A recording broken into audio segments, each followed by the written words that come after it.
Hello, I have the pleasure to present you some preclinical characterization of anti-SARS-CoV-2 monoclonal antibodies that proved to be extremely useful in the treatment of COVID-19. And I am coordinating the group of experts at French Agency for Emerging Disease Research that is investigating the quality and the properties of these monoclonal antibodies against the virus. So what I will present you today is what we know about neutralizing antibodies in the course of the natural infection, how the human monoclonal antibodies that are neutralizing can be selected from convalescent patients, and what are the preclinical characteristics of these human monoclonal antibodies against the virus. What are the advantage and the disadvantage of some cocktails and some modifications of these monoclonal antibodies? And I will finish by an update on the reactivity of these human monoclonal antibodies against SARS-CoV-2 with the current variants that are circulating all over the planet nowadays. So before presenting therapeutic monoclonal antibodies, it's important to see how are working and what are the neutralizing antibodies against SARS-CoV-2. So these neutralizing antibodies are directed against the spike protein. They are particularly directed against the receptor binding domain of the virus. They are detectable in almost all convalescent from the infection, and we know that after vaccine induction, their levels are correlated to the protection against the disease. These neutralizing antibodies directed against the spike and the RBD are persisting for at least 12 months in the convalescent, and very importantly, they do not show any cross-reactivity between coronaviruses, except for some very peculiar monoclonal antibody, and we will see that later on. The neutralizing activity is very important. It's not the only activity of the antibodies against SARS-CoV-2 and S protein, and other protective activity can be mediated by the constant fragment of these antibodies, mediating ADCC, ADCP, etc. Importantly, these Fc-mediated functions are acting as a double-edged sword because they can also induce facilitation of infection and enhancement of immune activation. So altogether, the neutralizing antibody is a priority as a characteristic of human monoclonal antibody, and Fc-mediated function can or cannot be taken into consideration. So how the human monoclonal antibodies are selected? They are selected from cells from convalescent patients after SARS-CoV-2 infection. So there is a very classical process now of selecting B cells from convalescent with appropriate reactivity against the SARS-CoV-2 virus.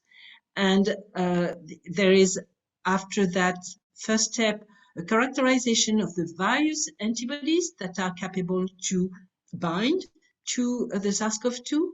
There is a characterization of the affinity of the selected antibody, and most importantly, there is a characterization of the neutralizing activity of the different selected antibodies. And you have here an example of the neutralization assay, which shows that at a given concentration, you can neutralize at least half of the virus population, and this is called the EC50 of the neutralization. So you see here that the blue antibody, which is number 555, is much more potent in its neutralizing activity than all other selected antibodies. So in the end, this antibody, which has the better capacity to neutralize at the lower concentration, is the finally selected antibody. Then, when this final product is selected, we have to still to characterize what are the epitopes recognized by these antibodies, the regions. So first, you have an inhibition assay, evaluating whether this antibody is capable to block the binding to the receptor, the ACE2, or is it an antibody which has no capacity to block the binding to the receptor? Once you have the notion that the receptor is blocked, the ligation to the receptor is blocked, you have a molecular characterization of the antibody, and you see here that the selected 555 antibody, which by the way is an Eli Lilly monoclonal antibody, is binding to a portion of the RBD, which itself is binding to CACE. And you have here in this graph an evaluation of the area bound only by the antibody and not by the ACE2, or only bound to the ACE2, or bound both by the ACE2 and the 555 antibody. So you can see here that this area is large enough to be capable to induce a strong blocking of the binding to the receptor. Then you have to evaluate whether this antibody, which has good in vitro characteristics, is capable also in vivo, in preclinical models, in animal models, to block the infection, either in prophylaxis or in treatment. So you have here the demonstration that a single IV inoculation of this 555 antibody in rhesus macaques administered 24 hours before the virus challenge, so as a prophylaxis, is capable to reduce the levels of virus replication in the nose, in the throat, and in the lungs. And you can see that this blockade is not absolute. It's a very significant blockade. It's more obvious in terms of subgenomic RNA, which is better assessing the viral replication than in full genome RNA. But you can see that it is not completely abrogating the infection. It is limiting very rapidly the level of infection and favoring the clearance of the virus. So, are there other monoclonal antibodies from human convalescent? Of course there are. And this is another example of another antibody which is extremely peculiar.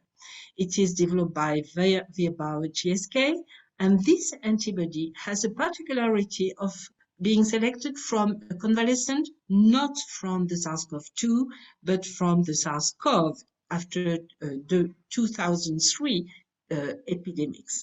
And you can see that the peculiarity of this neutralizing antibody is that it is reacting against the S protein.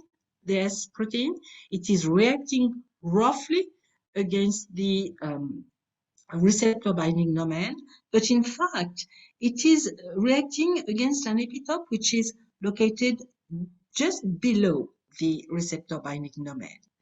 And this epitope, which is linked by this peculiar antibody against SARS-CoV, is cross-reacting with SARS-CoV-2 because it is directed against a heavily conserved epitope, which is not submitted to mutations either through classes of viruses or through current variants of the SARS-CoV-2. So this particularity of this monoclonal antibody is that it is not affected by the mutations of the RBD, and we'll see that this is a very important point. But as for any other anti-infectious agents, it is almost evident that using a combination of two monoclonal antibodies would certainly be an advantage compared to the monotherapy. And you have here an analysis in an animal model after prophylaxis of the advantage of a combination of two monoclonal antibodies compared to one.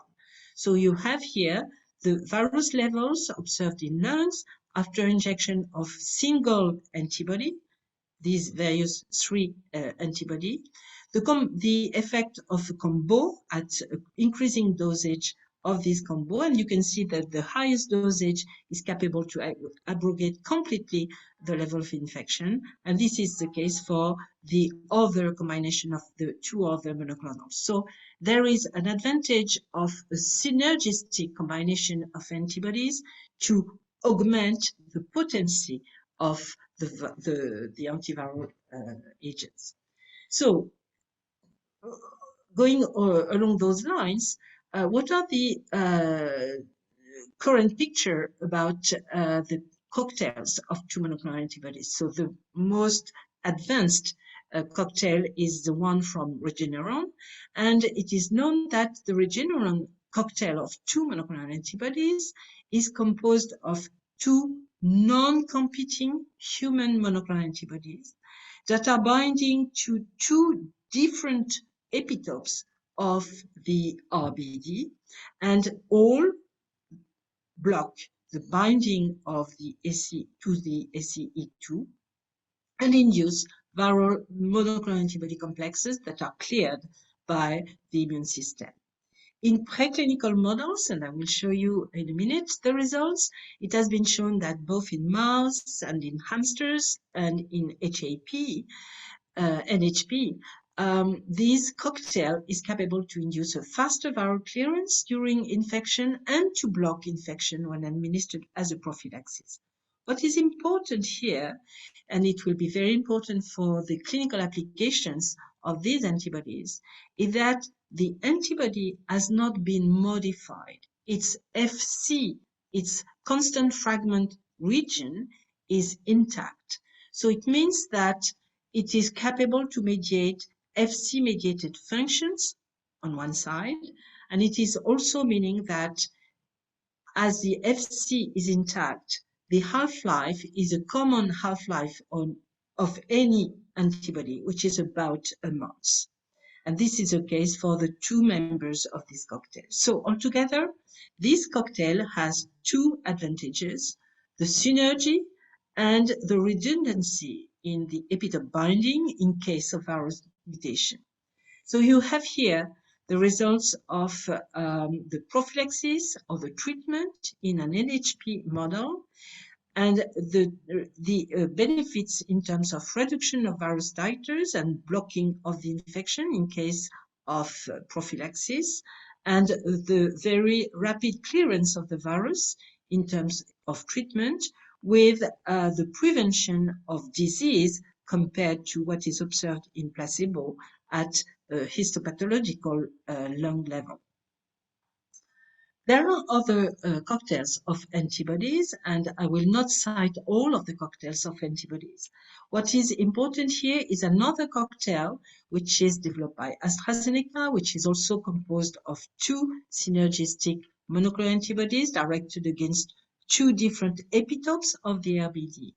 And what is peculiar here is that these antibodies have been modified in their constant fragment in order to prolong the half-life of these antibodies. And these 2 antibodies have an expected half-life of 10 to 12 months, as it has been also checked in NHP models, but most importantly in humans, PK/PD investigations. In addition, this modification of the FC region combined to a transmembrane modification is capable to mitigate and to diminish the capacity of these antibodies to bind to FC receptors on macrophages and other immune cells, and to limit the risk of antibody disease enhancement. So there are 2 advantages in this combo. First, the synergy and the redundancy against variants, and second, the modification of the FC function with the diminution of the risk of ADE and the increase of the half-life. This cocktail is also providing a very significant prevention of the disease pathology in the lungs. It is reducing the virus load, and it is reducing the inflammation, as shown here, by the diminution of the inflammatory cytokines in the lungs. So there is a current debate as to whether it's so important or not to maintain the FC function of the monoclonal antibodies, as in the Eli Lilly cocktails or in the Regeneron cocktails, or to have abrogated the Fc function as shown in the AZ cocktail. And in theory, and as shown in animal models, it is suggested that neutralizing antibodies with diminished Fc-mediated function can lose some of their protective efficacy. But the results, as shown previously in NHP models with the AZ monoclonal, showed that even if there is some diminution of the effector function mediated by the Fc, the result is still obtained of an abrogation of the infection in prophylaxis and the reduction of the virus titers as treatment.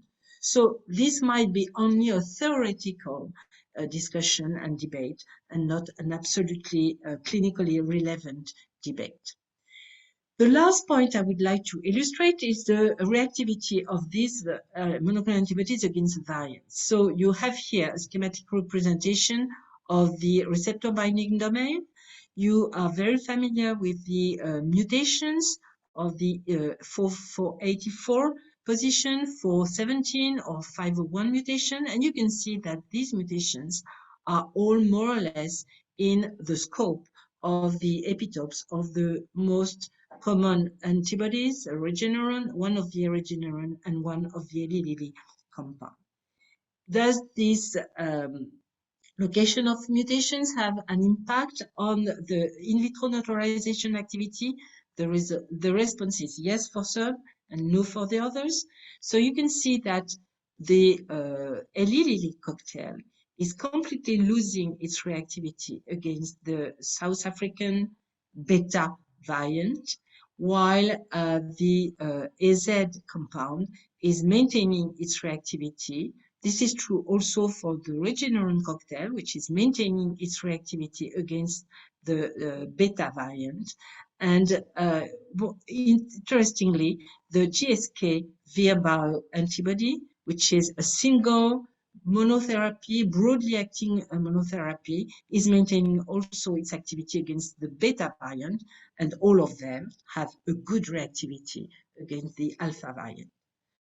What is the case against the currently circulating virus, and particularly the Delta variant, which is currently hegemonious in the world, and as you know, which is inducing mutation also at the 484. You have here the broad spectrum of mutations showed by these different viruses. You see that the mutations are not only occurring in the receptor binding domain, but also in the N-terminal domain of the protein. And you can see that the different monoclonal antibodies are differentially affected by these mutations, and some of them are maintaining a good neutralizing activity, as shown here, with a good persisting neutralizing activity against the current variants for the GSK monotherapy, for the Regeneron cocktail, or for the AstraZeneca cocktail, while the Eli Lilly, because of the bamlanivimab loss of activity, is losing activity against the Delta variant. Does this in vitro loss of function or maintained function correlate with in vivo activity? This is a very important question that has been asked in animal models. And you can see that there's a good correlation between in vivo and in vitro reactivity. You have here the prevention of inflammation against the different variants, the alpha variant, which is good for all of these monoclonal antibodies. And you can see that, for example, the Life 555 antibody is losing its capacity to protect against the inflammation. And the same in terms of antiviral protection, with a loss of antiviral effect against the beta variant, for example. So altogether, and as a conclusion, these human monoclonal antibodies are cloned and selected from convalescent B lymphocytes, either mostly from the SARS-CoV-2, but in some cases from SARS-CoV, and they are selected for their potent neutralizing antibody activity. They are reacting against the spike and mostly against the RBD. Their constant Fc region is or is not genetically modified to reduce the Fc-mediated functions and the risk of ADE, but also to modify the half-life of these antibodies. All the selected therapeutic antibodies are capable to protect against infection and disease in treatment of prophylactic animal models. And the breadth of their reactivity is key for their efficacy against different variants. And we have to consider both the localization of the epitope and the synergistic, non-competing effect of these different epitopes. And the redundancy of the epitopes is a very important characteristic of the capacity of these monoclonal antibodies to fight against the emerging variants. I'm stopping here, and I'd like to thank all the collaborators in this extremely interesting expert group of monoclonal antibodies against SARS-CoV-2 from ANRS. Thank you for your attention.